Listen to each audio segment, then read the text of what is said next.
Good morning. It's such a pleasure to be here with you today. Really excited for this conversation with two amazing women leaders, the state of Vermont, a state of Georgia that are just doing incredible work on the ground on AI. Shawnzia, Denise, thank you so much for being a part of this conversation this morning.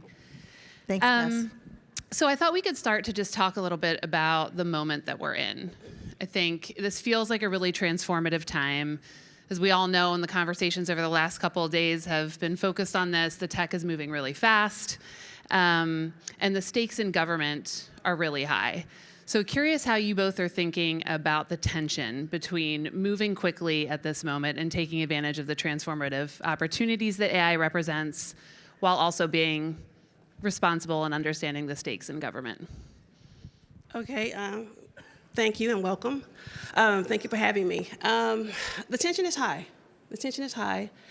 The speed is, in Georgia, we're moving at the speed at which state government can move, you know.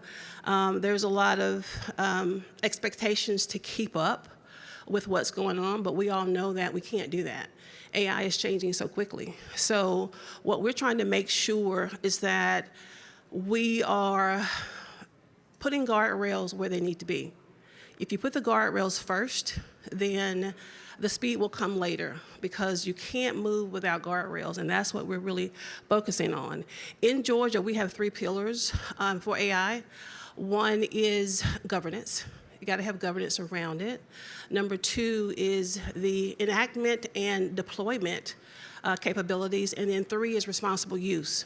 So once you have those 3 pillars in AI, the speed in which you move is going to be tremendous, because the adoption there for AI is higher because guardrails are in place.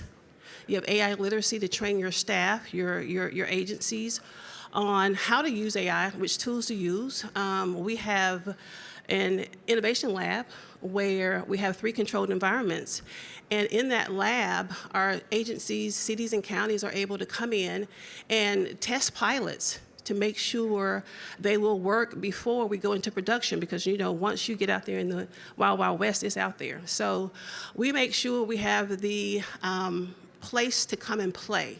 That place for us is to fail safely, learn, readapt, and then go scale responsibly. So the tension is high, but, you know, as long as you have guardrails there, you're in good shape.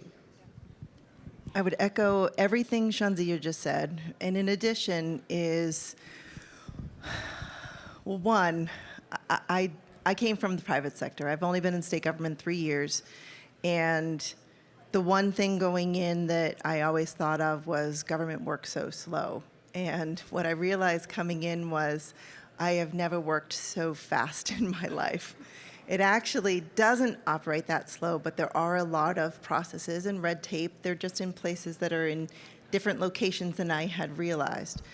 But when it comes to AI, the guardrails, the framework is critically important. Without that, we can't ensure that we have responsible, ethical AI use and management and controls in place. The other part is creating a space of enablement. If we create a space for blocking, preventing, restricting AI, it's going to happen around us. And that's going to be far worse and far more dangerous and far more risky for public sector than if we create a space of enablement. That is going to accelerate speed and adoption for us as well.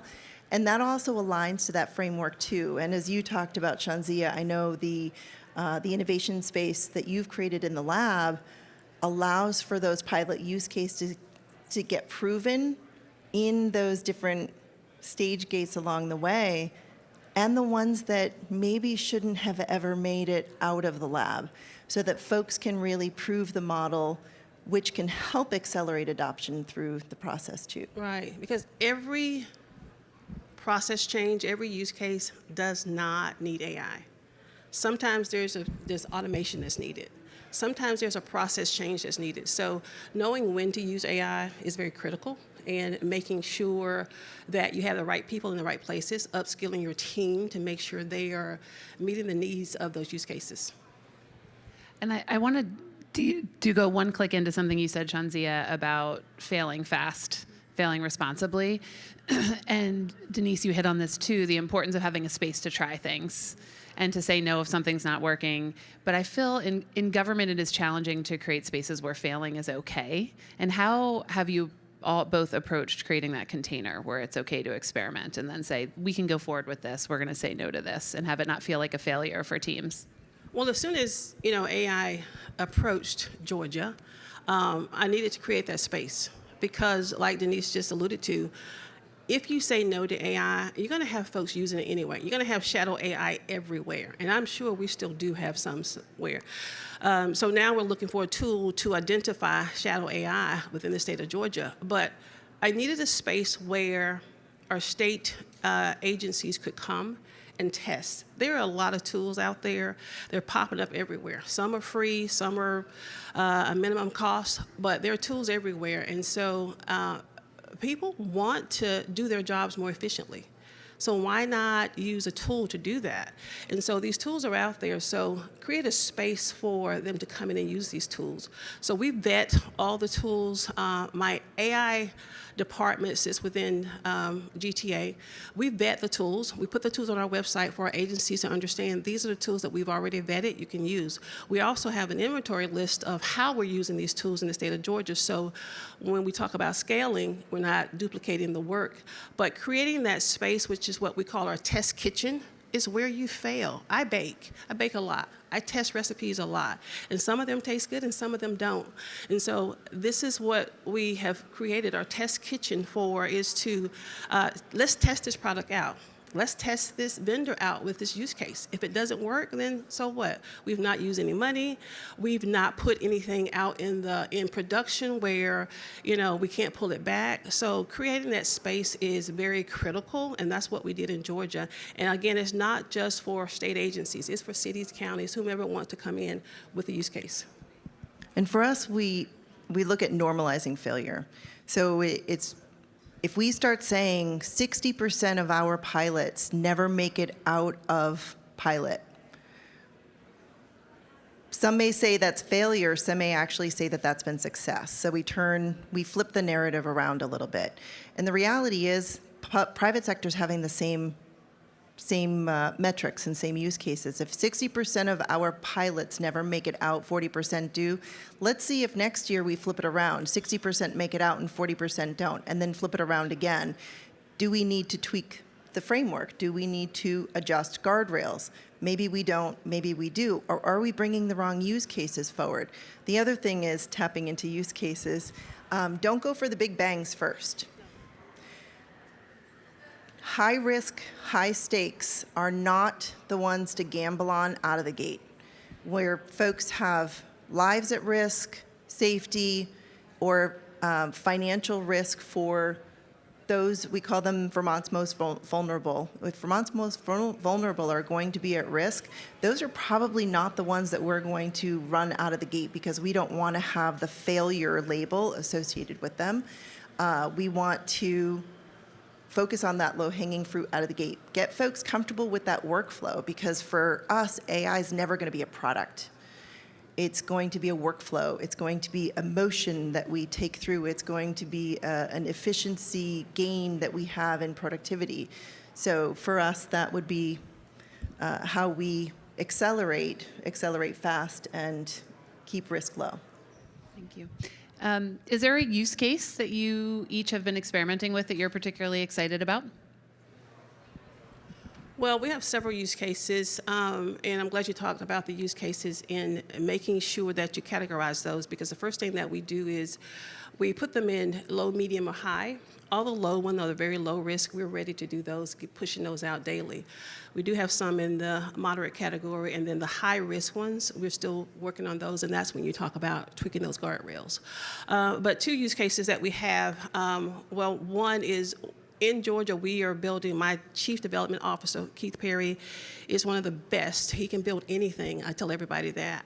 But we have created our own LLMs called Scout, making sure we have a tool within the state of Georgia where our teams can use. We have guardrails. Our data is there because, again, we deal with a lot of citizen data, and the citizens trust us with that data. So therefore, we need to create our own LLMs and make sure that data is contained and protected. So we're doing that. Another one is My Georgia, where we are trying to get rid of all the username and passwords and use biometrics to make sure when you apply for services, you are who you say you are. So I think there's about 80,000 data points where that it looks at your biometrics. Even if you get older, people talk about getting older, people talk about, my identical twin, you still have unique identifiers in your biometrics that can identify you. So My Georgia is a use case where we want to get rid of all the username and passwords and make sure you are who you are when you come and get services from the state of Georgia, even when you're voting, making sure you're the person in front of that voting booth who you say you are. So yeah, those are two great use cases. By law, we maintain an AI inventory and report it to legislature annually. And so we have more than doubled our reportable inventory since 2023. And the one that we are most proud of that we definitely don't talk enough about is our own LLM. We call it ChatVT instead of ChatGPT. And what it does is allows for that access into an LLM where we can actually train the model and users can give a message to the system to not just be ChatGPT to say, hey, answer a question for me, or be an AI agent. They can go in and choose what it wants it to be. I want you to be an excellent report writer. I want you to be an executive brief editor to my reports. And then as long as the prompts will allow the output that they're looking for, it can do so, but they can put private data in there, where even if you are paying for a subscription of ChatGPT, you are still looking at a per enterprise license cost. We're doing it on a fraction, so we're paying an annual compute cost, pennies to the user at this point. And we have about a 30% user adoption rate per month for state employees. And so if you look at 30% of state employees every month are using it, we actually have a 75% capture of state employees who have logged in across the course of the year. So we have a really high adoption rate. And that's one of the things that we look at when we look at cloud services too, is what is our adoption rate. And most of the utilization of the tools out there are very hard pressed to get to that 80% mark. And so at 75% logged on, we're at a pretty high use rate. Curious, just for, I think we're wrapping. Are we wrapping? Okay. For one final question, as you think about the move from pilot to scale, how does that world look different? And what are some key considerations that you would offer to folks in the audience today about that journey? Pilots are safe because we're in a controlled environment. When you go outside of pilots, there's a whole new world there. There's complexities that are introduced, complexities with data. The data that we use in our innovation lab is synthetic data, and we can test that all day and play with it all day. But when you introduce that into real production data, you will have some issues. There's some issues with, team members, making sure you have the right people in the right places, upskilling your folks. When you go into production, if you haven't upskilled your folks and they don't know what to do, they don't know how to maintain, how to monitor, how to look at that tool to make sure there's no bias, make sure there's fairness, make sure it's not going rogue. You introduce a lot of complexities into production. I'm going to keep it really simple because I know that we're a little past time. I'm going to leave a bit of advice. Do not sacrifice compliance for convenience. Thank you. Thank you so much for taking the time. Thank you all for being here. Thank you. Thanks, everyone.